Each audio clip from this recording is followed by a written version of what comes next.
Salve a tutti signori, io sono Lorenzo e questo è il mio canale Espertone, benvenuti. Bene, oggi di chi andiamo a parlare? Renault Captur diesel, quindi 1500 turbo diesel con cambio automatico.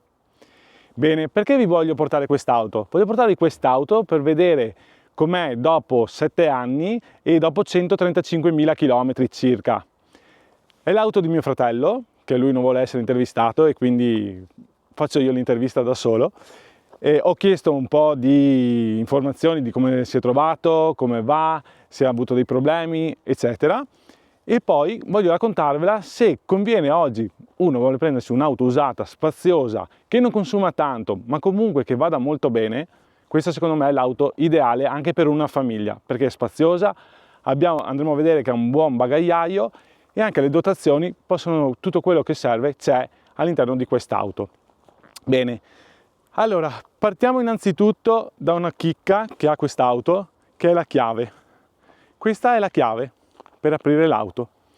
È una chiave che possiamo mettere dentro anche su un portafoglio ed è uguale a quella che avevo io sulla Grand Scenic, la prima Grand Scenic che avevo, questa la tenevo dentro nel portafoglio perché ci stava, al posto della carta di credito mettevamo questa qua, così non me la dimenticavo mai a casa.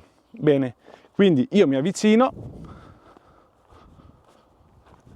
e l'auto si apre. Bene, già questa è una evoluzione, stiamo parlando non di decenni fa, ma comunque ci sono auto che ancora oggi non ce l'hanno.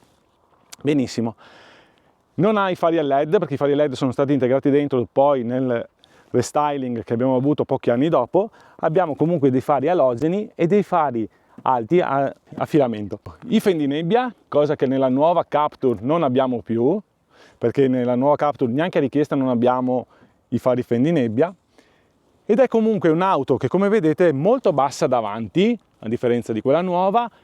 L'auto, se la guardate lateralmente così, è abbassata verso il davanti, il dietro è un po' più alto. Vedete che qui tende a schiacciare verso il basso per poi alzarsi di più verso l'alto. Aveva una bella linea e adesso ditemi quante ne vedete ancora di queste auto. Sono state vendute tantissime, era una tra le prime crossover che veniva venduta e ha fatto un gran successo. Stessa cosa che ha fatto anche il modello di adesso, perché ne vediamo veramente tanti in giro. 5 porte, come dicevamo, in questo caso qua avevamo l'allestimento con i cerchi da 16, le ruote 205/60. Mio fratello ha messo su le 4 stagioni perché comunque per essere sempre tranquillo. Lateralmente abbiamo vista e poi andiamo a vederla da dietro. Comunque vedete che il dietro è molto più alto del davanti, aveva comunque questa plastica paraurti che in plastica nera appunto per i sassi o per se andate a fare una scampagnata così non si rovina. DCI, cose che adesso non si vedono più, turbo diesel da 90 cavalli, 1500. Vetri oscurati, come vedete, e comunque anche come linea, secondo me, può ancora andare, perché comunque Renault le sue auto le sa disegnare bene. Ora vi mostro il bagagliaio, che secondo me è un bagagliaio molto capiente per la categoria dell'auto. Era uno tra i più capienti quando è uscita, la Captur era una delle prime crossover che uscivano, adesso ce ne sono un'infinità di questa categoria qua. Misuriamo un attimo, vediamo subito che a differenza della Captur nuova il bagagliaio non è rivestito in moquette, ma è tutta plastica che si può graffiare, ma allo stesso tempo è molto semplice da pulire. Come vedete abbiamo allora una larghezza di un metro, una profondità utile di 63 cm ed un'altezza di 39 cm. Bene, però c'è un trucco e adesso vi faccio vedere. Allora, questo qui non si può togliere, ok? Questo ripiano, e scopriamo che sotto abbiamo altri 20 cm di profondità del bagagliaio. In più, altro trucco è questo: possiamo far avanzare i sedili di altri 16 cm, così vedete quanto recupero. Tiro indietro e rimetto il bagagliaio com'era. Se non ho degli occupanti davanti, posso avanzare quanto voglio i sedili. Tutti i sedili, come vedete, comunque dopo vi faccio vedere anche negli interni, vedete, sono sfoderabili, quindi io posso togliere la copertura del sedile e metterlo a lavare in lavatrice. Questa era una delle innovazioni di Renault che secondo me, non so come mai non l'hanno più fatta. Bene, adesso andiamo a vedere gli interni. Ecco, quello che voglio farvi vedere in questa recensione, che è una recensione reale di un'auto veramente utilizzata, voglio farvi vedere proprio le qualità delle plastiche che, anche se sono plastiche rigide, vedete che non si sono graffiate, sono rimaste intatte, anche qui dove c'è il nero lucido, non ci sono graffi. A parte che mio fratello la tiene come fosse un gioiellino, secondo me, tiene sempre bella viva. Però guardate gli interni, sono secondo me impeccabili nonostante i 7 anni. C'è l'auto, guardate anche dietro, è veramente ben messa, e questo è per mostrarvi che comunque la qualità di Renault non è affatto male, per farvi vedere che anche nonostante i chilometri e tutto, io adesso l'ho provata, il cambio è velocissimo, non ha un impuntamento, non ha niente, è veramente ottimo secondo me. Questo è il cambio automatico che vedete qui. Qui avevamo anche il tasto per l'eco. L'unica cosa, il freno a mano è ancora a maniglia, quindi non è un freno a mano di quello elettrico. Abbiamo una presa USB, avevamo la scheda SD per leggere le mappe del navigatore, il tasto start and stop è qui, quindi per accenderla si accende da qua e non come adesso che è qua vicino al volante.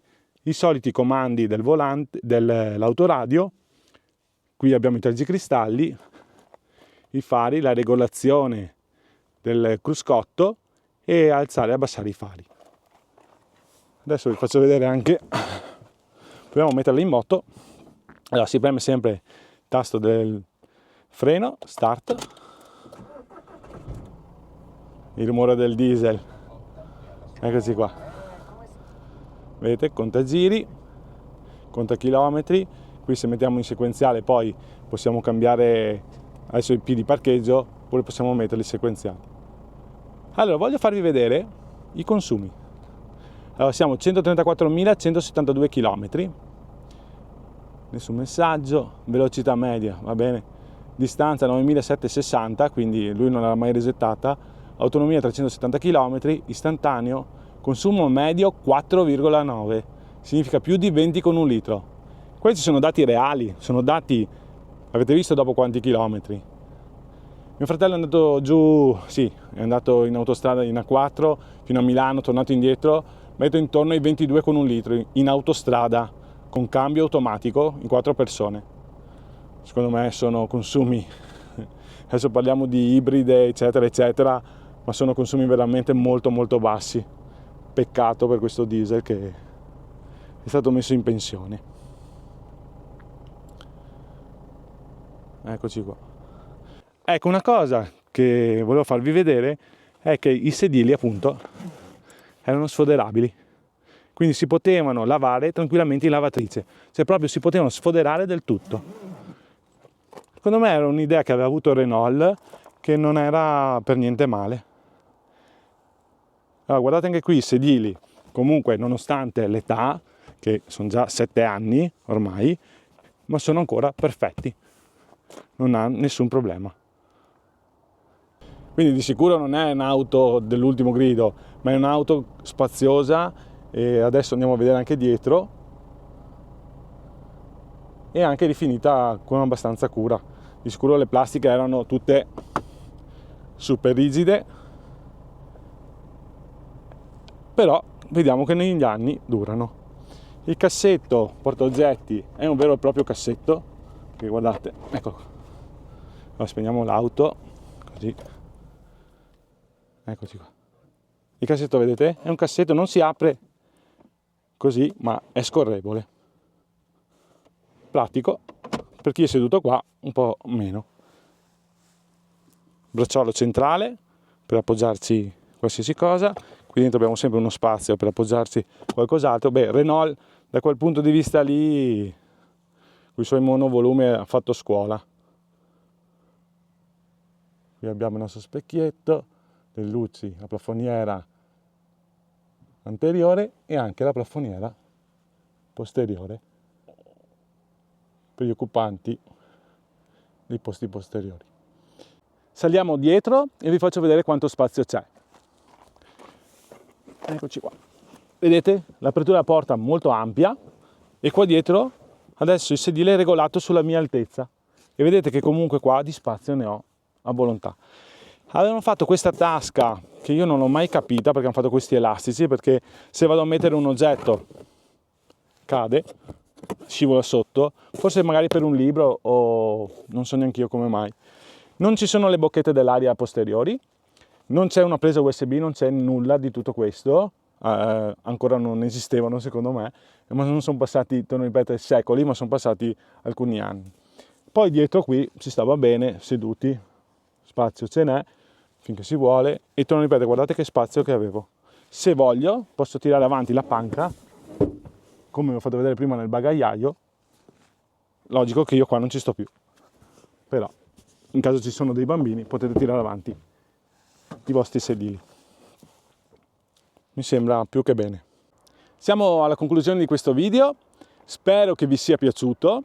In caso mettete un bel like, iscrivetevi al mio canale, così più iscritti siete e più video riesco a portarvi, magari qualche bella auto, e attivate il tasto delle notifiche. Te lo ripeto, ho fatto questa recensione perché volevo portarvi dei dati reali, dati di auto veramente usate e che hanno ancora molto da dire secondo me. Grazie a tutti e arrivederci.